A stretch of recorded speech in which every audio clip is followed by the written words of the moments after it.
Fala, família! Paz do Senhor para vocês. Estamos aqui hoje, começando uma nova série. A gente quer ter uma conversa com vocês a respeito da Palavra de Deus, aplicada então para a nossa família. Amém. Queridos, nós vamos iniciar uma série de devocionais baseados nesse livro de Josué Gonçalves, Construindo o Céu em Casa. Então, serão alguns minutinhos, né, que a gente vai estar aqui junto com vocês compartilhando um pouquinho do que a gente tem aprendido aqui, né, e que todos possamos ser edificados, né, com esses ensinamentos. Como você está vendo aí na tela, Construindo o Céu em Casa só tem valor aquilo que você valoriza. A gente vai falar um pouquinho sobre valorização na família, e em especial no casamento, claro, mas se aplica a todas as circunstâncias da família. A gente quer mudanças muitas vezes, mas às vezes a gente faz isso da forma errada. A gente busca mudança criticando, a gente busca mudança desvalorizando, a gente às vezes espera a mudança acontecer para que a gente valorize a quem a gente ama, e não é por aí. E a gente vai começar aqui aprendendo com alguns versículos lá do livro de Provérbios, do capítulo 31, dos versos 28 ao 31, que nos diz assim: seus filhos se levantam e a elogiam. Seu marido também a elogia, dizendo: muitas mulheres são exemplares, mas você a todas supera. A beleza é enganosa e a formosura é passageira, mas a mulher que teme ao Senhor será elogiada. Que ela receba a recompensa merecida e as suas obras sejam elogiadas à porta da cidade.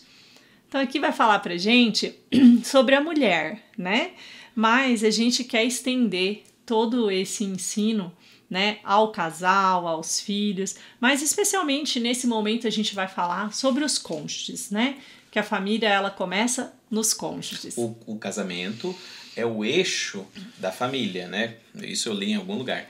Então, o casamento é o eixo da família. A família gira em torno do casamento. Então, a gente vai falar aqui, olhando para o livro de Provérbios 31, a gente vai ver a mulher, né, virtuosa e a sabedoria, né, aplicada na vida dela. A sabedoria que vem de Deus, a gente tem que lembrar que sabedoria é uma característica do nosso Deus, vem de Deus para as nossas vidas, e a gente usar a sabedoria, a gente precisa usar a sabedoria ao favor do casamento.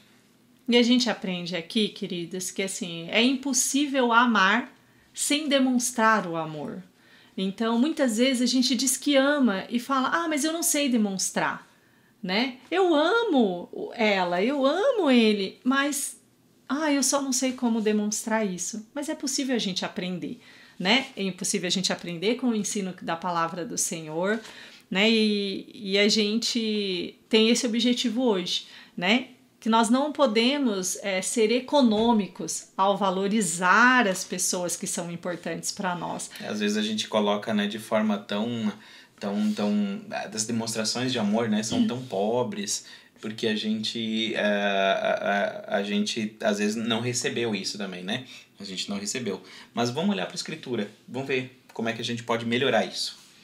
E aí é um exercício que a gente tem que começar a fazer. Muitas vezes, e eu acredito que acontece com vocês, acontece às vezes com a gente também, né? A gente enxerga o que o outro tem de defeito, o que eu gostaria que o outro fosse diferente. Então, muitas vezes eu olho para a Fran e penso: eu queria que ele fosse de tal forma, que ele me ajudasse nisso, me ajudasse naquilo, né? Ou às vezes eu vejo um defeito. É mais fácil a gente olhar o defeito, né? A gente criticar. E todos nós temos defeitos e virtudes, e a gente precisa olhar isso na perspectiva correta, né? A gente vive num mundo imperfeito, a gente tem vidas imperfeitas por causa do pecado, então só que a gente precisa olhar isso de forma da perspectiva correta para saber lidar com isso, né, dando valor ao que realmente importa, e nisso tudo muitas coisas podem acontecer. E nada melhor do que um reconhecimento, né?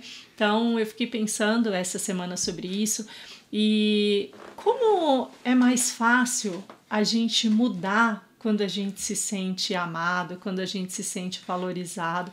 Então, eu sei que no fundo todos nós gostaríamos que o outro mudasse em alguma coisa, né? Mas aí a gente foca só nisso.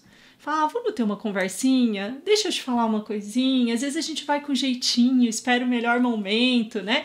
Para falar aquilo que a gente gostaria que fosse transformado no outro, no nosso cônjuge, né?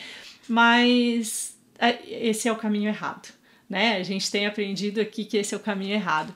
Então, se a gente valorizar o que o outro, focar em valorizar o que o outro tem de bom, tem de qualidade, com certeza, né, o outro vai se sentir confortável e até animado para talvez buscar mudar aquilo que incomode a gente. Mas isso é um tema para outro dia, sobre mudanças, né? Aí você olha, por exemplo, assim, os gestos de reconhecimento aqui com uma mulher virtuosa.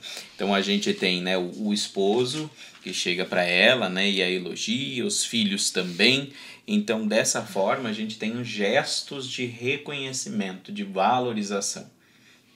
E aí a gente vai chamar isso, baseado aqui, né, no ensino do Josué Gonçalves, de poder da apreciação, né? Então, como é importante que os casais descubram, né, esse poder da apreciação do outro, apreciar o outro, as qualidades, olhar, né, o que o outro tem, né? O que o outro tem de bom. Então, isso aí, esse poder de apreciação, né, que aqui o José Gonçalves ele coloca, ele realmente traz pra gente uma possibilidade de mudança, né, que isso aí vai possibilitar, isso aí pode despertar, né, uma capacidade de mudança, processos de cura muitas vezes, processos de libertação aí de sentimentos que precisam acontecer. Então, assim, a valorização. Esse mundo ele se torna cada vez mais ácido, mais duro, né? E a gente traz isso, essa dureza, né, para nossa casa, para nossa família. A gente cobra e se cobra. Então, esse poder de apreciar, ele vai possibilitar, então, os gestos de reconhecimento. E às vezes coisas tão simples, né? A gente não faz ideia do quanto esse tipo de atitude pode ter um poder de cura, um poder de transformação na vida do outro, né? Então, a gente, uma coisa simples, maridos, aí homens, né?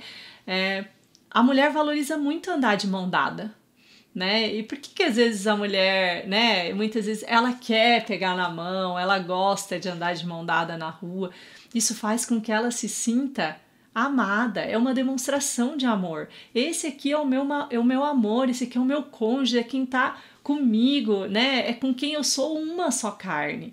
Então, isso traz segurança pra gente, né? Então, toda vez que eu posso pegar na mão do meu esposo e caminhar com ele de mão dada na rua, seja quando a gente desce do carro, vai no supermercado, onde for, né? Que a gente chega na igreja, a gente pode estar de mãos dadas.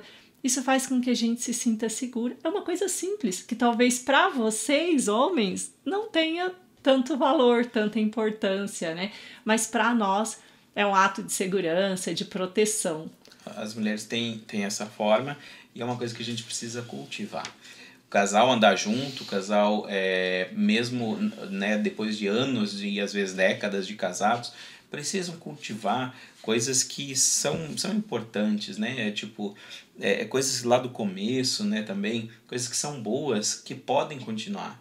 Não aquela coisa que, né, você acaba se tornando depois de um tempo, né, que um sai correndo na frente ou a esposa que corre atrás. Então, um negócio esquisito.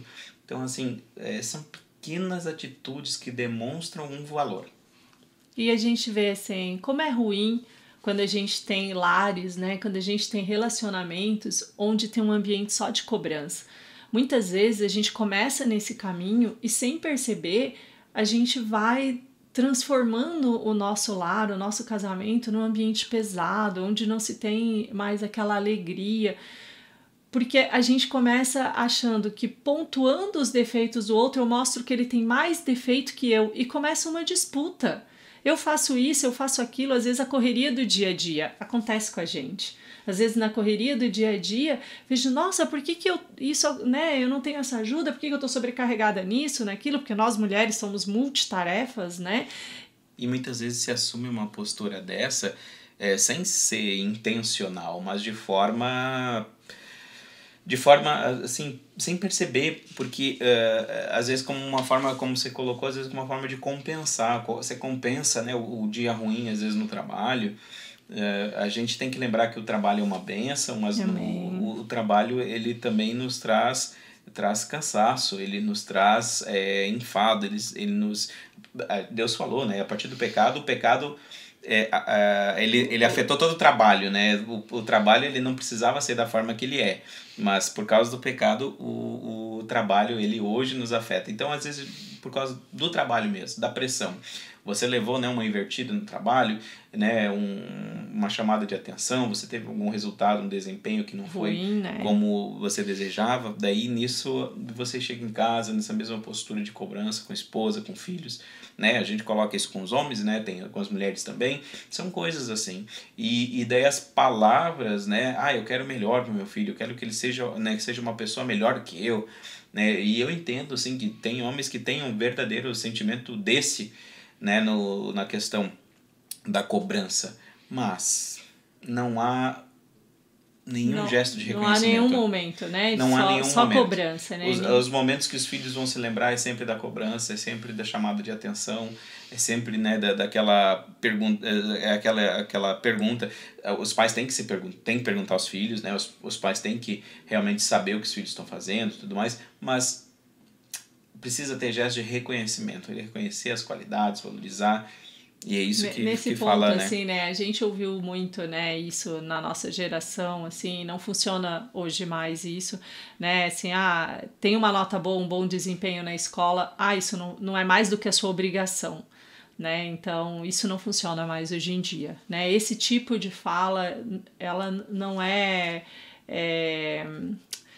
ela não traz um crescimento, né? Ela não agrega, né? Ela é muito mais destrutiva. Então, assim, a gente não constrói. A gente pode cobrar, a gente tem que cobrar, né? Esses resultados, falando dos filhos, tudo, mas ninguém melhora quando só recebe críticas, quando nunca consegue atingir, né? A gente coloca às vezes um patamar alto até para o nosso cônjuge, não só para os filhos, mas para o cônjuge, uma perfeição que ele nunca vai conseguir atingir, nem o nosso esposo, nem a nossa esposa, né? Falando assim. Então, que a gente aprenda a valorizar, a primeiro olhar. Às vezes a gente já nem olha mais as qualidades, a gente só está enxergando os defeitos. Então, faça esse exercício de olhar as qualidades do seu cônjuge, né, de quem você ama, daqueles que estão ao seu lado, porque só ver os defeitos não vai fazer ninguém melhor. Se a gente acha que apontando os defeitos vai fazer com que a pessoa, nossa, ela reclama tanto disso, ele reclama tanto disso, então eu tenho que mudar, não é esse o caminho. E você não precisa ser, digamos assim, às vezes o tempo vai passando e você daqui a pouco pensa assim, tipo, mas eu vou precisar ser falso para, né, ficar valorizando qualidades, né, fazer aquele negócio assim como se faz às vezes com criança, faz o desenho, aquele desenho, né, e daí traz ali, nossa, que lindo. Não é por aí. Agora vocês estão falando de cônjuge, né, então, assim, se você já não enxerga mais qualidades, se você já não enxerga mais virtudes, então, né, o amor aí ele tem murchado aí com o tempo. Mas dá para regar, né? Dá para restaurar esse jardim do amor aí na sua casa, né? A gente precisa descobrir, né, o poder que tem o elogio, o reconhecimento. Quando a gente volta aqui para a palavra de Provérbios, diz que ela é elogiada à porta da cidade. Então, queridas, não é só aquele elogio lá dentro de casa. Aquele elogio lá dentro de casa é importante, né? Dentro do lar. Como você está bonito hoje, como você está bonita. Nossa, como, né? Reconhecer, como você fez isso bem feito, como a sua comida é maravilhosa, mas fora de casa também. Em público. Em público. Em público até, assim, essa valorização, ela se torna mais significativa, vamos colocar assim. Então, claro, existem algumas distorções que às vezes acontecem. Tem cônjuge que em público é só elogios, né? E dentro de casa é só críticas. Ou às vezes acontece o contrário. Em público ele, né, fala, né, mas ele não faz isso, ela não Só faz desfaz. aquilo. Só desfaz do cônjuge. E em casa, meu amorzinho, não sei o quê. Então, tipo, às vezes acontecem umas distorções, assim, por mecanismos que a gente acaba criando no nosso coração pecaminoso. Mas a gente tem que olhar em perspectiva. Tem coisas, claro, que precisam mudar e o casamento melhora as pessoas. Mas às vezes a gente escolhe o caminho errado para que essas atitudes, né, aconteçam, as atitudes de mudança. A gente precisa despertar no nosso cônjuge o melhor. Qual o dever de casa? É buscar reconhecer aí as qualidades do seu cônjuge, né? Ver o que tem de bom e reconhecer, enxergar e reconhecer. Porque a gente reconhece quando a gente elogia, quando a gente, né, de verdade fala, né? É preciso verbalizar. Às vezes a gente fala, ele sabe que eu amo, né? Ela sabe que eu amo. Mas às vezes a gente é preciso, né? Às vezes é preciso verbalizar isso. A gente precisa ouvir, tanto o homem como a mulher, ouvir os elogios. E aí, né? você pensa assim, ó, faz o dever de casa e peça a Deus ajuda nesse aspecto. E aí você faz uma listinha, pode ser mental, pode você anotando ali, só para você relembrar. Seu cônjuge, quais são as virtudes que ele tem? É trabalhador, seu cônjuge é honesto, seu cônjuge é paciente, ele é disciplinado, ele é organizado, às vezes não é. Ele é determinado e corajoso, ele é sensível, ele é perdoador, ele, né, a qualidade dele, ele gosta de fazer uma comida, né, para você. Então são essas generoso, qualidades, né? essas qualidades que você vai olhando, generosa, você anota, né? E aí só para você fazer um exercício, porque a convivência, e às vezes nesse tempo de quarentena a gente vai ter uma convivência muito mais próxima, a convivência não pode ser uma coisa ruim, tem que aproximar o casal, os dois têm que ser uma só carne. Se assim não for, o casamento não cumpre o propósito bíblico. E este uma só carne não é só cama, ele envolve todos os aspectos do ser humano, né? É emocional, muito mais espiritual, que isso, né? Muito mais do que apenas a parte física, tá bom? Essa era a nossa meditação de hoje. Se você quer, né, o céu na sua casa, esse é o primeiro tijolinho que a gente vai trazer aí para essa construção, né? Então, aguarde os próximos, acompanhe, coloque esse primeiro tijolinho, sedimenta bem ele aí e depois a gente vem com os próximos. Curte aí o nosso canal, né? Curte o vídeo, se você gostou desse vídeo, curte, copia o link, compartilha com seus amigos aí, para que Deus possa estar fazendo a obra, que através do Espírito Santo, né, muitos casamentos sejam transformados, vidas possam ser restauradas também. Até mais, até o próximo. Fiquem com Deus, até a próxima.